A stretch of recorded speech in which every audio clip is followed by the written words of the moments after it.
So hello दोस्तों, भोजपुरी के trending star Khesari Lal Yadav का एक और न्यू मूवीज़ का फर्स्ट लुक पोस्टर रिलीज कर दिया गया है। जी हाँ दोस्तों, आप लोग सही सुन रहे हैं। भोजपुरी के ट्रेंडिंग स्टार खेसारी लाल यादव का फिर से एक और न्यू मूवी का first look motion poster release कर दिया गया और इसका टीजर लॉन्च भी डेट भी दे चुका है। फिर से एक माँ और बेटे का कहानी इस पोस्टर के हिसाब से समझ में आता है। आज से कुछ दिन पहले लाडला मूवी रिलीज हुआ था, वही मूवी का मूवी 2 मतलब कि लाडला 2 movie first look motion poster release हो चुका है, जिसका ट्रेलर लॉन्च होने का डेट भी दे गया है, जो कि 14 अगस्त को 6 बजे सुबह में यस फिल्म के यूट्यूब चैनल पे अपलोड हो जाएगा।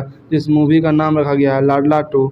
इसमें काम किए हुए निर्माता अभय सिंह और निर्देशक प्रियांशु सिंह है और एक भोजपुरी मूवी होने वाला है जिस मूवी का नाम रखा गया लाडला 2।